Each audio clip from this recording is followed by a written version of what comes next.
गाईचं दूध कसं काढलं जातं, तर इथे ते गाईचं दूध काढण्याचं युनिट आहे ते कसं काढलं जातं गाईचं दूध, काय टेक्नॉलॉजी यूज केली जाते ते आता आपण बघूया. गाईला मशीनमध्ये उभं केलंय आणि खाली त्याला पाईप जोडलेले आहेत तिथं दूध काढण्यासाठी.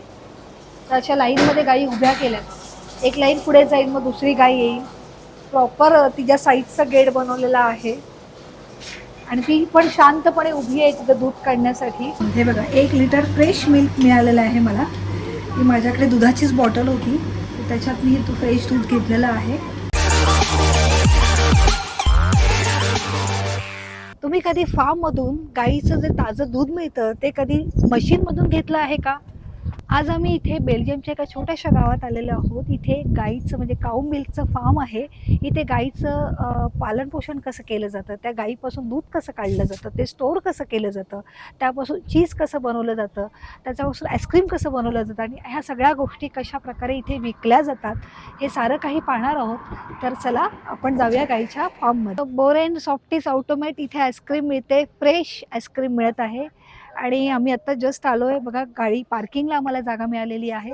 आज खूप गर्दी वाटते आहे मला इथे, लोकं आलेली आहेत, लोकं आईस्क्रीम घेत आहेत. त्याच्यानंतर त्याच्या बाजूला लगेचच मिल्क काउंटर आहे, तिथे दूध घ्यायचं आहे. पण मला पहिल्यांदा आईस्क्रीम खायचं आहे छान फ्रेश गाईच्या दुधापासून बनवलेलं, तर ते मी पहिलं घ्यायला जाते आहे. क्यू आहे क्यू मॅडम. अरे हां, क्यू पण आहे, तेच सांगते मी की आज गर्दी आहे हे सगळं घेण्यासाठी. इथे सुपर मार्केटमध्ये पॅकेटमधून दूध घेण्याऐवजी लोकल फार्मर जाऊन फ्रेश मिल्क मिळतं. आजच्या ह्या व्हिडिओमध्ये आपण पाहणार आहोत हे फार्म कसं आहे, गाईचं पालन कसं केलं जातं, दूध कसं मिळतं आणि सर्वात इंटरेस्टिंग म्हणजे फार्म मिल्क वेंडिंग मशीनमधून स्वतः दूध कसं घ्यायचं. तर चला अँट्वर्प शहराच्या गर्दीतून निघूया बेल्जियमच्या शांत हिरव्यागार कंट्री साईडकडे. अँट्वर्प शहर मागे सोडलं की काही वेळातच वातावरण पूर्ण बदलतं. मोठमोठ्या बिल्डिंग्स ऐवजी दिसतात हिरवीगार शेतं, छोटे फार्म हाऊस आणि ग्रेझिंग काऊज आणि सुंदर शांत रोड्स. बेल्जियमच्या कंट्री साईडमध्ये ड्राईव्ह करण्याचा अनुभव वेगळाच आहे. येथे रस्त्यावरून जाताना अचानक एखाद्या शेताच्या बाजूला काऊज दिसतात आणि आपल्याला जाणवतं आपण खरंच फार्म कंट्रीमध्ये आलो आहे. आणि आज आपलं डेस्टिनेशन आहे एक लोकल डेअरी फार्म. फार्ममध्ये पोचल्यावर सर्वात आधी लक्ष वेधून घेतात या सुंदर काऊज.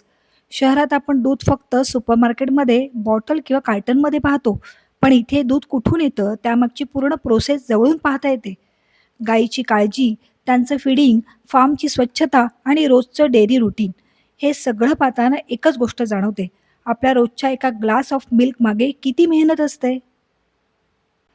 इथलं फार्म लाईफ अगदी शांत आणि नॅचरल वाटतं. गायींसाठी योग्य जागा, फीड, पाणी आणि स्वच्छता याकडे लक्ष दिलं जातं.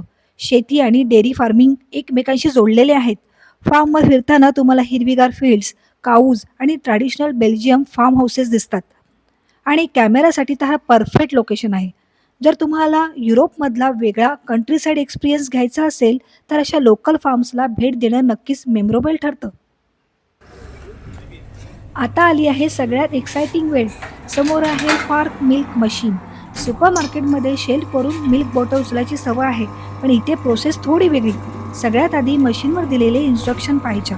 आपल्याकडे कंटेनर नसेल तर काही फॉर्मवर बॉटल्स उपलब्ध असू शकतात. मग पेमेंट करायचं आणि मशीनमधून फ्रेश मिल्क भरायचं. इतकं सिंपल. आणि सगळ्यात मजेशीर गोष्ट म्हणजे हे दूध कुठून आलं हे आपल्याला माहितीच आहे, कारण आपण फार्मवरच उभे आहोत. बरं, ही कुठली मशीन आहे? हे दूध स्टोअर केलेलं आहे त्याच्यामध्ये आणि ही मशीनमधून आपण आता दूध फ्रेश मिल्क. फ्रेश दूध आपण या बॉटलमध्ये घेऊया. काय प्रोसेस काय आहे? प्रोसेस असंच आहे बघा. हे ओपन करायचं आहे. पहिल्यांदा आपली जी बॉटल आहे दुधासाठी आणलेली ती इथे ॲडजस्ट करायची बरोबर या पाईप खाली. ओके. त्याच्यानंतर इथे कॉईन टाकायचं.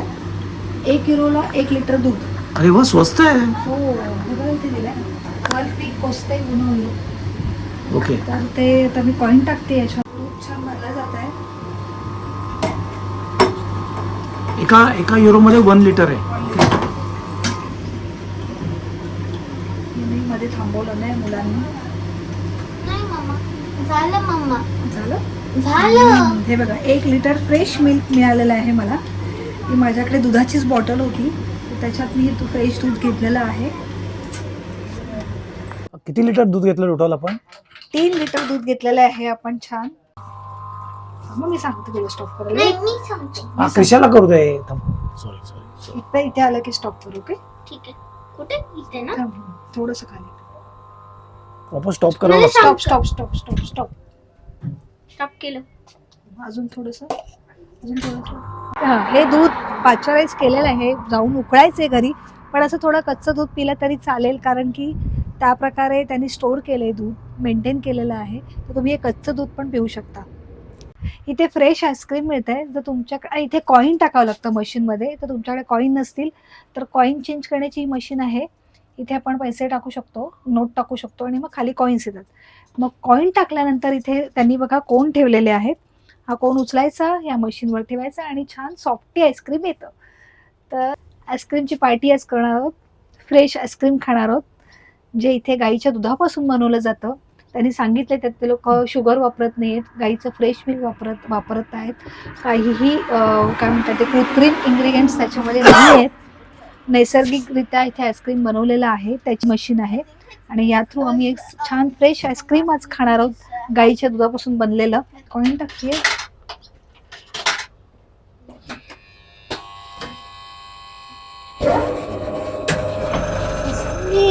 माझं आईस्क्रीम आलं बाहेर.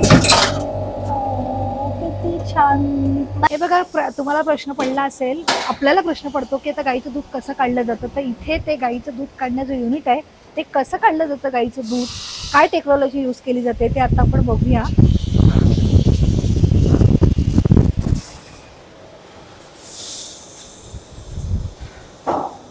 या ट्यूब मधून दूध काढलं जात आहे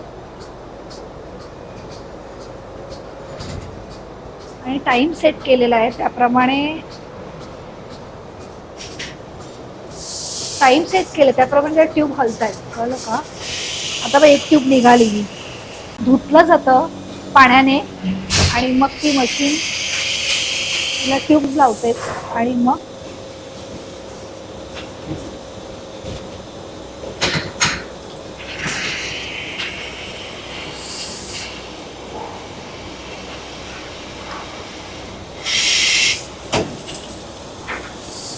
तुम्ही बघितलंच असाल की इथे मॅन पॉवर यूज केली जात नाही, मशीनच सगळं काम करतात. त्या मशीन आता दूध काढणार आणि हीच प्रोसेस आहे. इथे दूध साठवलं जातं आणि हे दूध परत प्रोसेसिंग युनिटमध्ये टाकून. संजय, हे मशीन्स का ठेवल्यात या अशा? ऍक्च्युली ना हे प्रोसेसिंग सेंटर आहे. हा मोठा कंटेनर आहे, तिथे पाईपलाईन थ्रू मिल्क येतं, तिथं प्रोसेस केलं जातं. प्रोसेसिंगची वेगळी पद्धत आहे. इथे स्टोरेज इथे फिल्टर्स आहेत. अच्छा, फिल्टर. त्याप्रमाणे ते फिल्टर होतं आणि परत इथून पाईपलाईनद्वारे बाहेर मशीनने विकायला ठेवलं जातं. तर हे सर्व इथे पंप पण बसवलेले आहेत, जेणेकरून ते पंप करता येईल. तर हे एक छोटंसं प्रोसेसिंग युनिट आहे. गाईला मशीन मध्ये उभं केलंय आणि खाली त्याला पाईप जोडलेले आहेत तिथं दूध काढण्यासाठी. तर अशा लाईन मध्ये गाई उभ्या केल्यात. एक लाईन पुढे जाईल, मग दुसरी गाय येईल. प्रॉपर तिच्या साईजचा गेट बनवलेला आहे आणि ती पण शांतपणे उभी आहे तिथं दूध काढण्यासाठी. खूप हलक्या रीतीने त्या मशीन थ्रू दूध काढलं जाते गाईचं.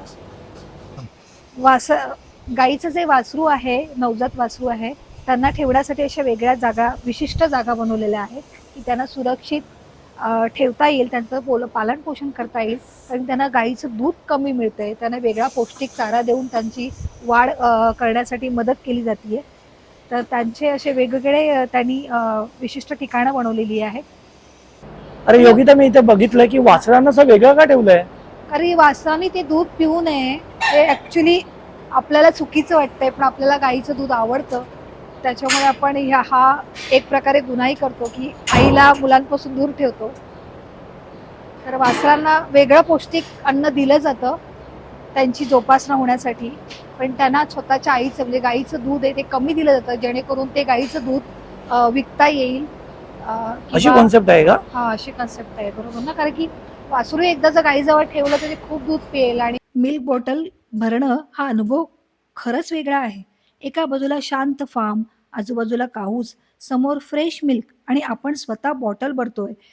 ट्रॅव्हल करताना आपण फेमस टुरिस्ट अट्रॅक्शन शोधतो, पण कधी कधी अशा छोट्या लोकल एक्सपिरियन्समुळेच ट्रिप जास्त स्पेशल बनवतो. माझ्या मते मुलांसाठी सुद्धा हा खूप छान एज्युकेशनल एक्सपिरियन्स आहे. कारण मुलांना दूध सुपर मार्केटमध्ये तयार कार्टनमध्ये मिळते, पण दूध फार्मवर कसं तयार होतं, काऊची केअर कशी केली जाते, फार्मर्स किती मेहनत करतात, हे प्रत्यक्ष पाहिलं की फूडबद्दलची ॲप्रिशिएशन वाढतं. ट्रॅव्हल म्हणजे फक्त साईटसीइंग नाही, ट्रॅव्हल म्हणजे नवीन गोष्ट प्रत्यक्ष अनुभवणं आणि त्यातून काहीतरी शिकणं. बेल्जियमचा एक वेगळा चेहरा. बेल्जियम म्हटलं की आपल्यात अँट्रोप, ब्रुसेल, चॉकलेट वाफल्स आणि ब्युटिफुल आर्किटेक्चर आठवतं. पण बेल्जियमची एक दुसरा चेहराही आहे. शांत कंट्रीसाइड आणि फार्म लाईफ. अँट्रोपसारख्या बिझी सिटीपासून थोडं बाहेर आलं की शांत आणि सुंदर रुरल बेल्जियम आपल्याला दिसतो. म्हणून पुढच्या बेल्जियम ट्रिपमध्ये फक्त सिटी टूर करू नका. एखाद्या कंट्रीसाइडकडेही वळा. कदाचित एखाद्या छोट्या फार्मवर तुम्हाला तुमची ट्रिपची सुंदर मेमरीज मिळेल. तर आजचा आपला बेल्जियम फार्मचा एक्सपिरियन्स इथेच संपतो. एका साध्या ग्लास ऑफ मिल्क मागे असणारी फार्मिंग, फार्मरची मेहनत, ॲनिमलची केअर आणि लोकल फूड कल्चर हे सगळं जवळून अनुभवायला मिळालं. आणि मला सर्वात जास्त आवडलं म्हणजे ते फार्म ते बॉटल हा प्रवास स्वतःच्या डोळ्यांनी पाहायला मिळाला. जर तुम्हाला बेल्जियममधले असेच हिडन प्लेसेस, लोकल एक्सपिरियन्स आणि युरोप रोड ट्रिप्स आवडत असतील तर व्हिडिओला लाईक करा, चॅनलला सबस्क्राईब करा आणि कमेंटमध्ये मला नक्की सांगा. तुम्ही कधी फार्म मिल्क वेंडिंग मशीनमधून फ्रेश मिल्क घेतला आहे का? पुन्हा भेटूया युरोपियन ॲडव्हेंचरमध्ये. तोपर्यंत एक्सप्लोर युरोप, एक्सपिरियन्स लोकल आणि टाटा बाय बाय.